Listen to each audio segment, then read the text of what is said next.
آسان درس قرآن بائی مفتی فہد عرفان انصاری۔ ہمارا نیا اسلامی سال بدل کر بڑھ چکا اور ہر اسلامی سال کے بدلنے پر پھر سے گویا اس کا جو بانی ہے اسلامی کیلنڈر کا اس کا تذکرہ ہوگا اور وہ فاروق اعظم ہے رضی اللہ تعالی عنہ۔ اب 1448 ہجری شروع ہو گئی اور اللہ کی شان یہ ہے واقعتاً جیسے رسول پاک صلی اللہ علیہ وسلم نے ارشاد فرمایا کہ میری امت میں ایسا آدمی جو زمین پر بولے اور خدا اس کی تائید میں آسمان سے آیتیں اتارے وہ فاروق اعظم ہے۔ فاروق اعظم سے اللہ نے ایسے بول بلوائے، حضرت علی خود فرمایا کرتے تھے ما کننا نبعد ان السکینۃ تنطق علی لسان عمر، ہمیں تو یقین تھا کہ عمر کی زبان پر اللہ کی رحمت آ کر بولتی ہے۔ یہ بھی انہی چیزوں میں سے تھا۔ جب مختلف گورنروں کی طرف سے یہ شکایت آئی، حضرت تاریخ لکھی ہوئی ہوتی ہے، سال لکھا ہوا نہیں ہوتا، ہمیں تنگی ہوتی ہے کہ یہ کس سال کا حکم تھا، تو مشورہ کیا گیا کب سے سال شروع کیا جائے، تو بعض نے کہا کہ رسول پاک صلی اللہ علیہ وسلم کی وفات سے شروع کیا جائے جیسا کہ عیسوی سال چل رہا ہے، بعض نے کہا یہ بکرمی سال چل رہا ہے، بعض نے کہا ولادت سے شروع کیا جائے جیسا کہ عیسوی سال حضرت عیسیٰ، یہ جو عیسوی ہے یہ میلادی سال ہے، حضور پاک کی ولادت سے شروع کیا جائے، بعض نے یہ کہا کہ جب کعبہ پر حملہ ہوا تھا، ابرہ کا لشکر آیا تھا تب سے شروع کیا جائے، تو اس وقت حضرت عمر رضی اللہ تعالی عنہ نے کہا اگر حضور کی ولادت سے شروع کیا جائے تو اس میں حضور پاک صلی اللہ علیہ وسلم کی میلاد کا تو تذکرہ ہوگا لیکن حضور پاک کی جو قربانیاں ہیں وہ سب کے سامنے نہ آ سکیں گی۔ اگر حضور کی وفات سے شروع کیا جائے تو کہیں زندگی اوجھل نہ ہو جائے۔ آپ کی ہجرت سے شروع کرتے ہیں کہ ایک تو خیر الامور اوسطھا، یہ درمیان ہے، یہ درمیان ہے، دوسرا اس میں ایک پیغام ہے کہ یہ ہجرت کس غرض سے ہوئی تھی، تو ہجری سال حضرت علی المرتضیٰ نے بھی اس کی تائید کی، دوسروں نے بھی تائید کی۔ ویسے عمر رضی اللہ تعالی عنہ کی تائید کا یہ مطلب نہیں ہوتا کہ اگر عمر کی تائید نہ کی جائے تو عمر کا فیصلہ کوئی کمزور ہے۔ تائید اس معنی میں کی جاتی ہے کہ عمر کا فیصلہ ایسا ہوتا تھا جس پر صحابہ عقیدتاً بھی جمع ہوتے تھے اور دلیل کے طور پر بھی جمع ہوتے تھے رضی اللہ تعالی عنہ۔ بہرحال جی یہ 1448 ہے، جب یہ آتا ہے تو پھر ساتھ ایک تصور آتا ہے کہ میرے نبی نے جب ہجرت کی اور اس ہجرت میں ساتھ کون تھا جی، اور یہ ہجرت کیسے کٹھن طور پر ہوئی جی، 3 دن غار میں رہے، وہ سارا کچھ اسی 1448 میں آ گیا، 47 میں آ گیا، 46 میں آ گیا۔ پارہ 1 سورت بقرہ رکوع نمبر 15 آیت نمبر 30 تا 34۔ آج ہمارے جو سبق کا موضوع ہے وہ ملت ابراہیمی کی عظمت، پسندیدگی اور ساتھ حضرت ابراہیم کو اس رتبے پر کس چیز نے پہنچایا، وجہ اور سبب کا بیان، پھر یہود کی تردید اور آخر میں ایک اصول کا بیان۔ وَمَن يَرْغَبُ عَن مِّلَّةِ إِبْرَاهِيمَ إِلَّا مَن سَفِهَ نَفْسَهُ وَلَقَدِ اصْطَفَيْنَاهُ فِي الدُّنْيَا وَإِنَّهُ فِي الْآخِرَةِ لَمِنَ الصَّالِحِينَ، اور ملت ابراہیمی سے صرف وہی روگردانی اور اعراض کرے گا جس نے اپنے آپ کو بے وقوف بنا لیا، احمق بنا لیا۔ ایک ہوتا ہے بے وقوف ہونا، ایک ہوتا ہے بے وقوف بنا لینا۔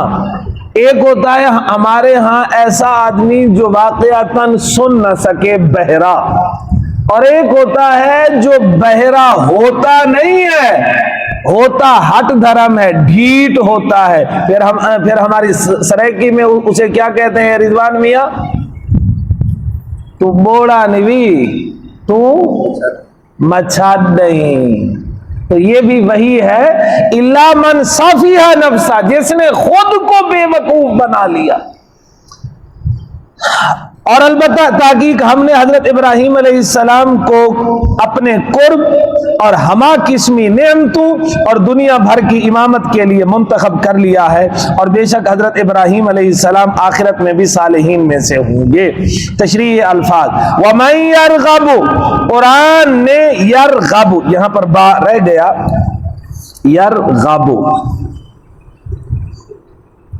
قرآن نے انتہائی نرم اور مہربانی کا پیرایا استعمال کرتے ہوئے فرمایا، اسلام کوئی نیا دین نہیں، اور قرآن تمہیں کسی اجنبی مذہب کی دعوت نہیں دیتا، بلکہ تمہارے اپنے بزرگ حضرت ابراہیم علیہ السلام کی ملت اور طریقہ ہے، جن کی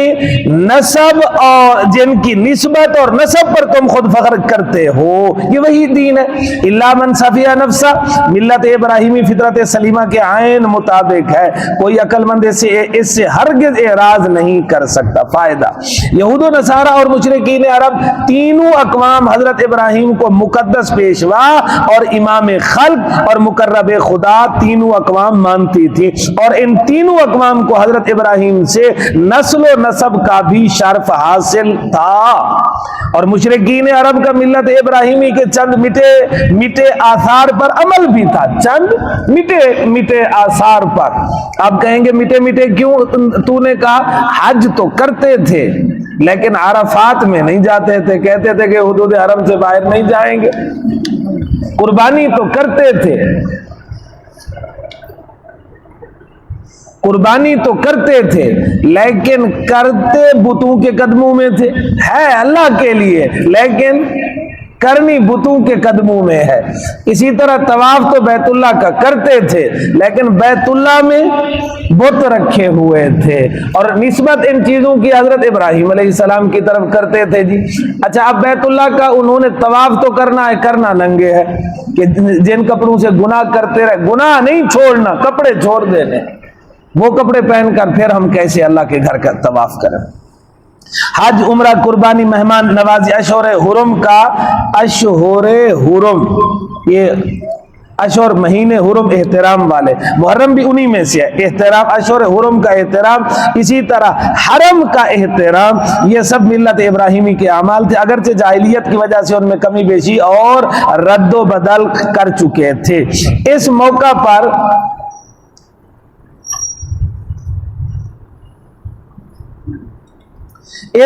پر قرآن نے ان اقوام کو مانوس کرنے کے لیے اسلام کی دعوت ملت ابراہیمی کے عنوان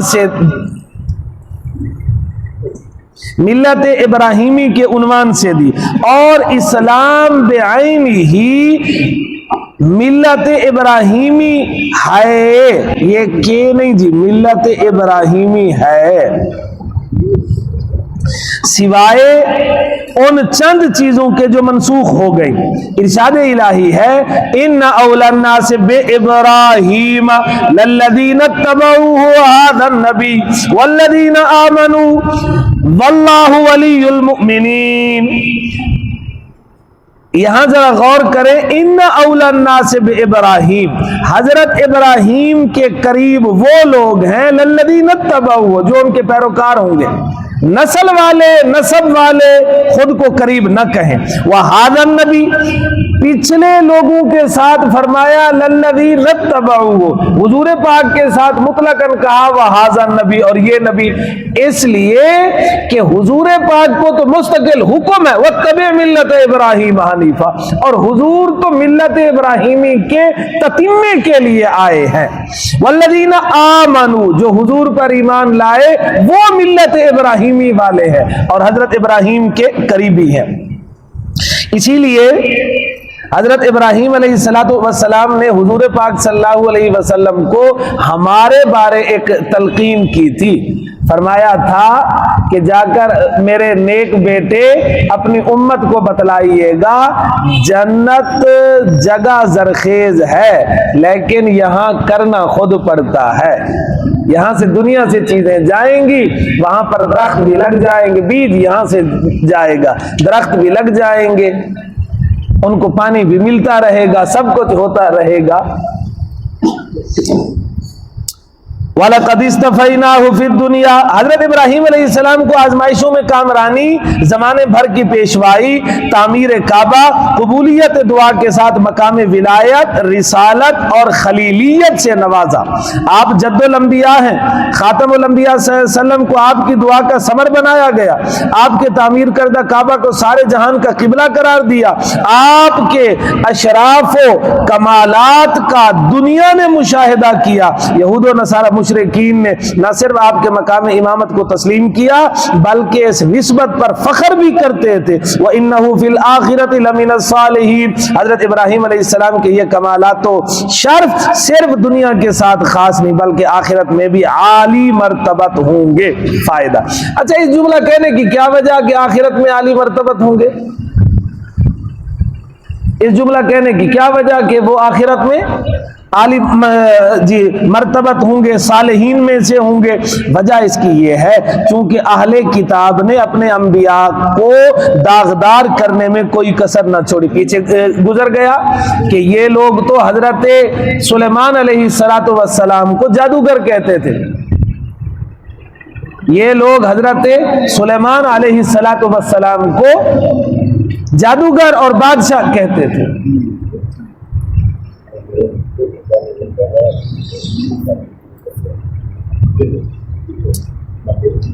ٹھیک اس لیے قرآن پاک سابقہ انبیاء کے تذکروں میں اکثر مقامات پر ان کی دنیا اور آخرت میں عظمت شان, وجاہت, حقانیت, عالی مرتبت اور تعلق مع اللہ کا ذکر کرتا ہے. اذ قال له ربه اسلم قال اسلمت لرب العالمین, جب حضرت ابراہیم علیہ السلام سے ان کے رب نے فرمایا تو ہمارے ہر حکم کے آگے مطیع اور فرما بردار ہو جا, تو حضرت ابراہیم نے عرض کیا میں تمام جہانوں کے رب کا فرما بردار ہو گیا. اس آیت میں استفیناہ یعنی منتخب کرنے کی وجہ کا بیان ہے کہ اللہ پاک نے حضرت ابراہیم علیہ السلام کو دنیا و آخرت میں اس قدر عالی مرتبت اس لیے بنایا یہ ہے کہ جب ان سے رب تعالیٰ نے اطاعت کرنے کا فرمایا تو نہ صرف نہ انہوں نے کسی سے مشورہ کیا, نہ ہی کوئی شرط لگائی, نہ ہی سوچ و بچار کی, نہ ہی دیر لگائی. یہاں پر چار چیزیں بڑی اہمیت کی حامل ہیں. جب اللہ رب العزت کی طرف سے حکم آیا اسلم, کسی سے مشورہ کوئی نہیں کیا, کوئی شرط ربا میں ان چیزوں میں تو تیری اطاعت کروں گا, ان میں نہ کر سکوں گا. اسی طرح آپ نے کوئی سوچا ہو اللہ سوچنے کا موقع دیجئے, نہ ہی دیر کی. کبھی کبھار ہوتا ایسا ہے کہ آدمی اپنے خیالات میں گم سا ہو جاتا ہے, سوچ نہیں رہا ہوتا. ان چاروں میں سے کوئی چیز نہیں ہوئی. فوراً حضرت ابراہیم علیہ السلام نے بارگاہ الہی میں کہا اسلم تو. اچھا, یہاں پر عبارت کے مطابق حضرت ہونا چاہیے تھا اسلم تو لاکا, اسلم تو لاکا, یا آتا اسلم تو لے ربی, اللہ میں تیرا فرما بردار ہو گیا یا میں اپنے رب کا فرما بردار ہو گیا. لیکن یہاں جملہ کہا اسلم تو لے رب العالمین. یہ جو ابراہیم علیہ السلام کا طرز بیان ہے یہ قابل تعریف بھی ہے اور سبق آموز بھی ہے. کس حوالے سے جی کہ آپ نے اسلم تو لکا یا اسلم تو لے ربی کے بجائے کیا کہا اسلم تو لے رب العالمین. اس میں دو چیزیں ہیں. ایک تو اس میں ادب کے ساتھ یہ ایک تو اس میں یہ جملہ ہے جو ادب والا ہو گیا, ادب والا کہ اسلم تو لے رب العالمین, میں ایسے رب کا مطیع ہوا جو ساری کائنات کا رب ہے. دوسرا اس میں یہ بتلا دیا کہ اللہ کی اطاعت کرنا کوئی کسی کا احسان نہیں، بلکہ میرے اور سارے جہان والوں کے لیے اطاعت الہی کے بغیر چارہ ہی نہیں۔ اگر اس کا نہ ہوا تو کس کا ہوگا؟ کبھی کبھار ہوتا ہے نا کہ آپشن ہوتے ہیں، اچھا یہ وڈیرا نہ صحیح تو وہ وڈیرا، نون لیگ نہ تو کاف لیگ صحیح۔ یہاں پر تو آپشن ہی نہیں، صرف ایک ہی اللہ ہے کائنات میں، ایک ہی اللہ۔ آیت میں غور سے معلوم ہوا ملت ابراہیمی کا بنیادی اصول لفظ اسلام میں چھپا ہوا ہے، اسلمت۔ وہ کیسے جی؟ یہی لفظ تمام کمالات کی بنیاد اور تخم ہے کہ ہر حال میں اطاعت الہی کو لازم سمجھو۔ اسلمت، اسلام کا معنی ہے سپرد کر دینا۔ اسی کو ایک شاعر نے اپنے انداز میں کہا، سپردم بتو مایائے خیش را، تو دانی حساب کم و بیش را۔ میں نے اپنا سب کو تیرے سپرد کر دیا۔ یہ گویا صدیق کہہ رہا ہے۔ صدیق نے ایسے کیا تھا نا جی، جب رسول پاک صلی اللہ علیہ وسلم نے پوچھا ابو بکر کیا لائے کیا چھوڑا، سپردم بتو مایائے خیش را، تو دانی حساب کم و بیش را۔ اللہ اور اس کے رسول کے نام کو چھوڑ کے آیا ہوں، باقی سب لے کے آیا ہوں۔ وہ کم ہے یا زیادہ ہے میرا اس سے سروکار نہیں، جو تھا میں نے وہ دھر دیا۔ دین اسلام کی حقیقت بھی یہی کہ اپنی اغراض و خواہشات سے، ایک یہاں بات ذہن میں آ رہی ہے، کہتا ہی چلوں، آج کل چل رہی ہے سوشل میڈیا پر، ایک اصطلاح ہے طلقاء کی، طلقاء، چھوڑے ہوئے لوگ۔ اس پر کئی لوگ ہیں، ہمارے بھی اپنے ہیں جن کو علم میں پختگی نہیں، دیگر بھی لوگ ہیں، جی ہاں ہمارے بھی ایسے ہیں کہ وہ خطاب کے تو دھنی ہیں لیکن ان کو علم میں پختگی نہیں، معلومات کی کمی ہے، معلومات کی انتہائی کمی ہے۔ تو وہ ایک جملہ بولتے ہیں، کہتے ہیں امیر معاویہ تو طلقاء میں سے ہے، ابو سفیان تو طلقاء میں سے ہے۔ طلقاء ویسے ان لوگوں کو کہا جاتا ہے جنہیں حضور پاک صلی اللہ علیہ وسلم نے فتح مکہ کے موقع پر معاف کر دیا تھا۔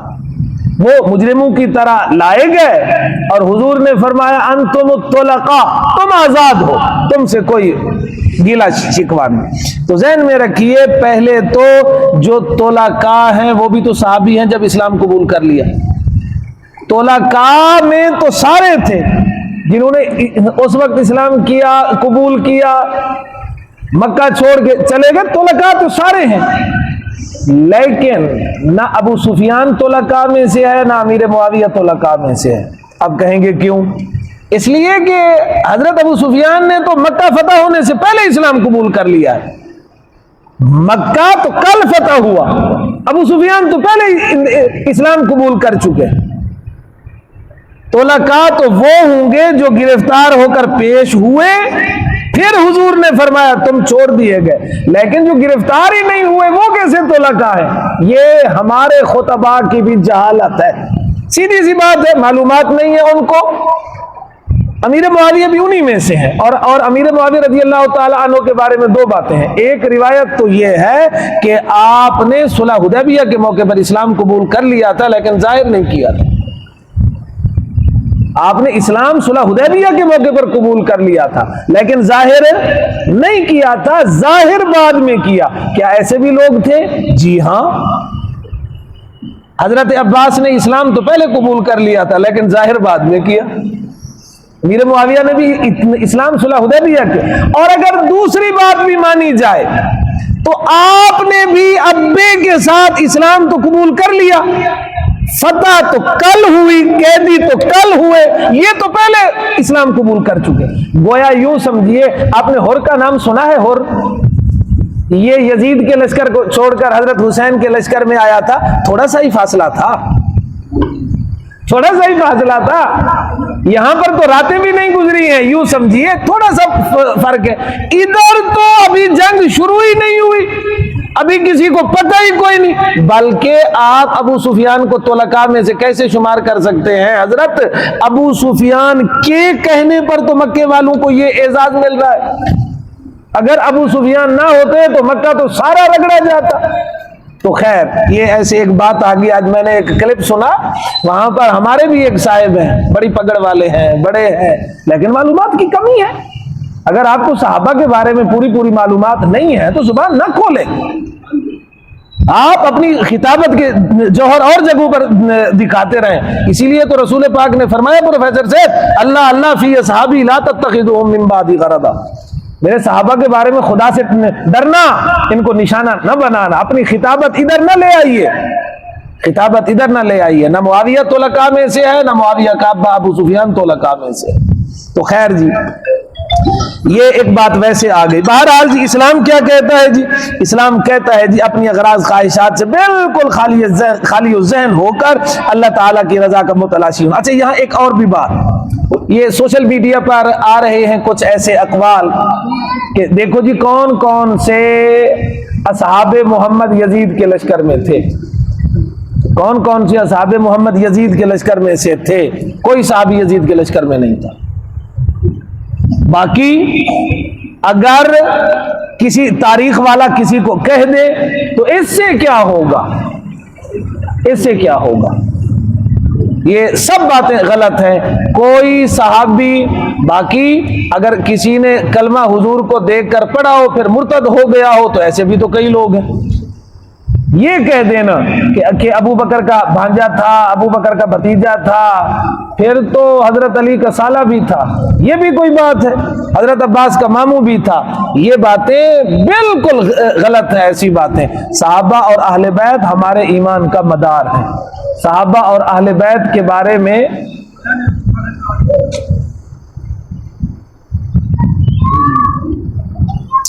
جی تو خیر جی یہ نوجوان جو ہمارے آج کے بچے ہیں, یقین جانیے ان کے ہاتھ میں جو موبائل ہوتا ہے تو اس موبائل کی وجہ سے بچے بہت سے ایسے کلپ سنتے رہتے ہیں. بچوں کو سمجھانا یہ بڑوں کا فرض ہے کہ بچوں کو سمجھایا جائے, حقیقت حال سے ان کو مطلع کیا جائے. جی یہ لازم ہے آج کل, ورنہ اس وقت جو فتنہ چل رہا ہے کہ صحابہ کے بارے میں جو بدگمان کیا جا رہا ہے تاریخ کے حوالوں سے, ایسا کچھ نہیں. بعض ایسے نام ہیں, بعض ایسے نام ہیں جو مشترک ہیں, ان کی وجہ سے صحابہ کو مطعون نہیں کیا جاتا. ہم نے کبھی باتیں کی ہیں, ہم تو بات کو بالکل مخفی رکھنے والے ہیں. مالک اشتر حضرت عثمان کے قاتلوں میں سے ہے, اور آج جب ایک آدمی سے میں ایک کلپ سن رہا تھا, بڑے آدمی ہیں ان سے جب پوچھا گیا کہ جی یہ ابو لولو فیروز, کہنے لگے میں تو نہیں جانتا کون ہے. کیوں نہیں جانتا تو؟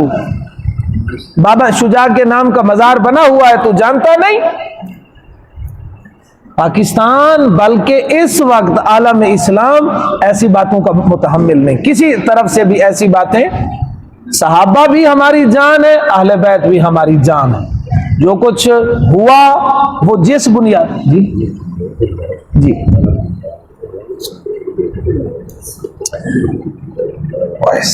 دیکھتے کیا ہے. بہرحال جی اپنے بچوں کو موبائل کے کلپوں سے اللہ کے لیے یا دور رکھا جائے یا ان کی ذہن سازی کی جائے, ورنہ آج بچے پریشان ہو رہے ہیں. اپنے بچوں کو بالکل سنبھالا جائے. جی اللہ اکبر کبیرہ. بہرحال جی اسی اچھا جی خالی و ذہن ہو کر اللہ کی رضا کا متلاشی ہونا, جبکہ آج ہماری اکثریت شریعت اور مذہب کو کھینچ تان کر نفسانی اغراض اور مفادات کے قریب لانے کی کوشش کرتی ہے. پھر اگر کوئی سمجھائے تو ہیلے بہانے, تعویلات اور مجبوریوں کا سہارا لیا جاتا ہے. جی مجبوری ہے, حقائق کے بیان کرنے سے کیا مجبوری؟ انداز دھیما ہو, دلائل کے ساتھ ہو, ورنہ حقائق اگر بیان نہیں ہوں گے تو اگلی نسل کو پتہ کیسے چلے گا؟ دیکھو بھائیو, ہمارے یہ ہیلے بہانے مخلوق کے سامنے تو چل سکتے ہیں، خالق کائنات علام الغیوب کے سامنے کیسے چلیں گے؟ ہماری کامیابی اسلام سے جڑی ہے، اور اسلام ادخلوا فی السلم کافہ کا تقاضا کرتا ہے۔ ہمارے مسائل کا حل اللہ کی سچی غیر مشروط بلا تاخیر مکمل اطاعت سے مربوط ہے۔ قرآن و حدیث اور تاریخ اسلام میں اس کے بے شمار عملی نمونے بھی موجود ہیں۔ وہ معزز تھے زمانے میں عامل قرآن ہو کر، اور ہم خوار ہوئے تارک قرآن ہو کر۔ وَوَصَّى بِهَا إِبْرَاهِيمُ بَنِيهِ وَيَعْقُوبُ يَا بَنِيَّ إِنَّ اللَّهَ اصْطَفَىٰ لَكُمُ الدِّينَ فَلَا تَمُوتُنَّ إِلَّا وَأَنْتُمْ مُسْلِمُونَ۔ اور یہی وصیت کی تھی حضرت ابراہیم علیہ السلام نے اپنے بیٹوں کو، اور حضرت یعقوب نے بھی یہی وصیت کی تھی، اے میرے بیٹو، بے شک اللہ تعالیٰ نے تمہارے لیے اسی دین توحید کو منتخب فرما لیا، بس تم ہرگز نہ مرنا مگر صرف دین اسلام پر قائم رہتے ہوئے۔ تشریح الفاظ وصّى بها ابراہیم، کہ جب تک حضرت ابراہیم زندہ رہے اسی ملت توحید پر قائم رہے، اپنی اولاد کو توحید کی تعلیم و تلقین فرمائی، ان کو اسی شریعت پر چلاتے رہے۔ جب وفات کا وقت قریب آیا تو خاص تاکید کے ساتھ انہیں دین توحید پر ثابت قدم رہنے کی وصیت فرمائی۔ ویعقوب، حضرت ابراہیم کے پوتے، حضرت اسحاق کے بیٹے، حضرت اسماعیل کے بھتیجے، حضرت یعقوب جو بنی اسرائیل کے مورے سے اعلیٰ ہیں، وہ بھی ساری زندگی اولاد کو توحید کی تلقین کرتے رہے، آخر وقت اسی دین ابراہیمی پر قائم رہنے کی وصیت فرمائی۔ ان اللہ اصطفیٰ لکم الدین، یہ جملہ بڑا عجیب ہے۔ دیکھو اللہ پاک نے خود تمہارے لیے اپنے پسندیدہ دین کو منتخب اور مقرر کر دیا جو آسان اور قابل عمل ہے، لہٰذا اب تمہیں نہ تجربات کی ضرورت کہ مختلف طریقوں میں تجربات کرو، یہ کامیاب یا یہ، نہ ہی رسم و رواج کی ضرورت، نہ ہی مزید غور و فکر اور تلاش و تحقیق کی ضرورت ہے، بس کامیابی کے لیے اسی دین ابراہیمی سے وابستہ رہنا ہی کافی ہے۔ فلا تموتن الا وانتم مسلمون، جیسے مادہ پرست کا جینا مرنا مادیت کی ترقی کے لیے ہوتا ہے، وہ ساری زندگی مادیت میں کھپاتا ہے، بالکل اسی طرح دیندار اور خدا پرست اپنی تمام توانائیاں روحانیت اور دین پر خرچ کرنا چاہتا ہے، اسی لازوال دولت اور جذبہ کو اپنی اولاد میں منتقل کرنا چاہتا ہے، اس لیے گڑ گڑا کر دعائیں بھی مانگتا ہے اور اولاد کی اصلاح و تربیت اور نگرانی بھی کرتا ہے، اور آخر میں وصیت بھی کرتا ہے۔ آج اس کی اہمیت بڑھ گئی، اولاد کے اخلاق اور دین کی فکر کی جائے۔ ارشاد الہی ہے یا ایھا الذین آمنوا قوا انفسکم واہلیکم نارا، نوٹ، دین کے مطالبات میں ہمہ وقتی اور ہمہ حالی صرف ایمان کا مطالبہ ہے، کسی حال میں لمحہ بھر کے لیے بھی شرک یا تشکیک کی گنجائش نہیں، جبکہ باقی سارے اعمال حالات کے تابع ہوتے ہیں۔ حج کی فرضیت کے لیے راستے کا امن والا ہونا اور ضروری اخراجات کا موجود ہونا لازم، اسی طرح عورت کے لیے محرم بھی لازم، زکوٰۃ کے لیے مال کا حوائج اصلیہ اور قرض سے خالی ہونا، پھر بقدر نصاب ہونا اور اس مال پر سال گزرنا، اسی طرح مال میں ملکیت کے ساتھ قبضہ ہونا بھی شرط ہے۔ روزہ میں مسافر اور مریض کو رخصت ہے، اس وقت چھوڑ کر بعد میں قضا کرے۔ نماز میں اگر قیام کی طاقت نہیں بیٹھ کر لیٹ کر پڑھ لے، رکوع سجدے کی نہیں اشارے سے پڑھ لے۔ اسی طرح جہاد سے نابینے اور اپاہج کو استثناء ہے، مگر تصدیق قلبی یعنی ایمان میں لمحہ بھر کی بھی رعایت نہیں۔ فائدہ فلا تموتن میں ایک تنبیہ اور غلط فہمی کا ازالہ بھی ہے۔ تنبیہ تو یہ ہے میں خود کو ہر جگہ پر مسلمان رکھوں تاکہ کسی جگہ پر بھی موت آئے تو میرے اسلام کے بارے کسی کو شبہ نہ ہو۔ میں اگر مر پڑوں نا، لوگوں کو یہ نہ سوچنا پڑے کہ دیکھو یہ مختون ہے کہ نہیں ہے، یہ نہ سوچنا پڑے، اس کے شناختی کارڈ کو دیکھو، اس کا نام کیا ہے، میری شکل بول رہی ہو میں کون ہوں، جہاں پر مر پڑوں تو اتنی تو کم از کم ہونا چاہیے۔ دوسری بات جو غلط فہمی کا ازالہ ہے، صرف ایمان قبول کر لینا کافی نہیں، مرتے دم تک اس کی نگہبانی بھی میرے ذمے ہے جی، مرتے دم تک اس کی نگہبانی میرے ذمے ہے۔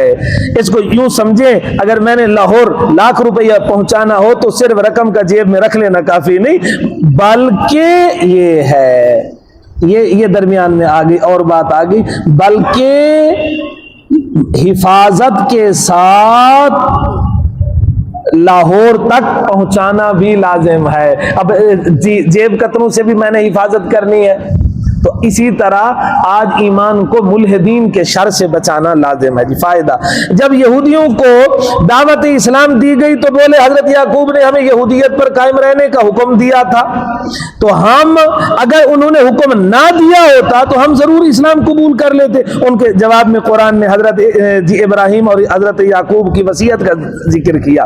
ام کنتم شہداء اذ حضر یعقوب الموت اذ قال لبنیہ ما تعبدون من بعدی قالوا نعبد الہک و الہ آبائک ابراہیم و اسماعیل و اسحاق الہا واحدا ونحن لہ مسلمون۔ ارے یہودیو، تم جو اس قدر وثوق و اعتماد سے دعویٰ کرتے ہو کہ حضرت یعقوب اپنی اولاد کو یہودیت پر ثابت قدم رہنے کی وصیت کر گئے تھے، کیا جب حضرت یعقوب کو موت کا وقت آن پہنچا تم اس وقت وہاں موجود تھے جب انہوں نے اپنے بیٹوں سے فرمایا تم میرے بعد کس کی عبادت کرو گے؟ وہ سارے یک زباں ہو کر بولے آپ کے معبود اور آپ کے آباء و اجداد کے معبود کی ہم عبادت کریں گے، یعنی حضرت ابراہیم، حضرت اسماعیل، حضرت اسحاق کے معبود کی عبادت کریں گے جو ایک ہی معبود ہے، اور ہم اسی اللہ کے فرما بردار ہیں۔ ابا جی، نہ آپ کا پڑھایا ہوا سبق ہم نے بھلایا، نہ ہی ہم نے ملت ابراہیمی سے اعراض کیا۔ یہ کس کے بیٹے ہیں جی؟ حضرت یعقوب کے بیٹے۔ حضرت یعقوب نے جو سبق پڑھایا وہ تو نسلوں نے نسلوں میں پہنچایا، اور کمال کی بات ہے کہ رسول پاک نے رخ انور پھیرا اور سارے کے سارے حضور سے اعراض کر گئے۔ یہ کیسے ہو سکتا ہے؟ کیا جی ہم نے نہ اعراض کیا نہ ہی اللہ کے علاوہ کسی کی عبادت کا عقلاً تصور ہو سکتا ہے۔ آپ تسلی رکھیں، ہم صرف عقیدتاً توحید والے نہیں بلکہ عملاً بھی ہر حکم الہی پر بلا چونچراں غیر مشروط طور پر فوری عمل پیرا ہوں گے۔ تشریح الفاظ، ہم کنتم شہداء، یہود مدینہ کی تردید کہ تم نے بلا دلیل اتنا بڑا دعویٰ کیسے کر دیا کہ تمہارے پاس کوئی گواہ ہے یا تم نے خود حضرت یعقوب کی وصیت کو سنا ہے؟ ارے بے وقوف ہو، تم ملت ابراہیمی کو دین یہودیت کہتے ہو، حالانکہ یہودیت حضرت موسیٰ علیہ السلام سے شروع ہوئی اور حضرت موسیٰ حضرت یعقوب کی وفات کے بہت عرصہ بعد تشریف لائے۔ حضرت یعقوب کی حضرت یعقوب کی زندگی میں تو دین موسوی کا وجود ہی نہ تھا، پھر اس پر قائم رہنے کی وصیت کیسے ہو سکتی ہے؟ گویا تمہارا یہ دعویٰ عقلاً بھی غلط ہے۔ ارے جھوٹے لوگو، آؤ ہم تمہیں سچی بات بتائیں کہ حضرت یعقوب نے بیٹوں سے کیا فرمایا اور انہوں نے جواباً کیا کہا تھا۔ ما تعبدون من بعدی، جیسے، یہ کیسے نہیں جی، جیسے استاد کتاب ختم ہونے پر امتحان لیتا ہے، اسی طرح حضرت یعقوب نے ساری زندگی توحید پڑھائی، اولاد کو اللہ کی فرما برداری میں جینا مرنا سکھایا۔ اب ان سے رخصت ہوتے وقت امتحاناً فرمایا ارے بیٹو ذرا مجھے بتلاؤ میرے بعد کس کی عبادت کرو گے؟ نعبد الہک و الہ آبائک۔ بیٹوں نے مختصراً جواب کے بجائے تفصیلی جواب دیا جس میں 4 باتیں، ورنہ کہہ سکتے تھے الہک، اے نعبد الہک، ہم آپ کے اللہ کی عبادت کریں گے بس۔ انہوں نے تفصیلی جواب دیا جس میں 3 خاص باتیں ہیں جن کو ہائی لائٹ کیا گیا۔ نمبر 1، ہم آپ کے معبود کی عبادت کریں گے اور ہم بخوبی جانتے ہیں آپ کے آباء و اجداد موحد تھے، لہذا ہم کبھی اپنے خاندانی مشن اور خاندانی حیثیت کو فراموش نہ کریں گے۔ اسی لیے جب کسی کو سمجھایا جائے تو پروفیسر صاحب آپ بھی کہتے ہوں گے او بھائی اپنے خاندان کو دیکھ لے، تو گویا یہود کو یہ تنبیہ کی گئی، ارے نالائق کو اپنے خاندان کو تو دیکھ لو، اپنے بڑوں کو تو دیکھ لو۔ نمبر 2، اللہ کے علاوہ کسی دوسرے معبود کا عقلاً تصور ہی نہیں ہے، اسی لیے کہا الہ واحدہ، معبود ہے ہی ایک۔ ابا جی یہ سوال تو بنتا ہی نہیں تھا۔ اور جو تیسری بات ہے وہ اس سے بڑھ کر ہے، ابا جی جیسے آپ نے فرمایا فلا تموتن الا وانتم مسلمون، ہم آپ سے وعدہ کرتے ہیں ونحن لہ مسلمون، ہم ہمیشہ اللہ کے ہر حکم پر دل و جان سے حاضر اور مطیع رہیں گے۔ گویا صرف عقیدہ نہیں، عقیدے کا اظہار عمل سے بھی کریں گے۔ تلک امۃ قد خلت لها ما کسبت ولکم ما کسبتم ولا تسألون عما كانوا يعملون، وہ ایک جماعت تھی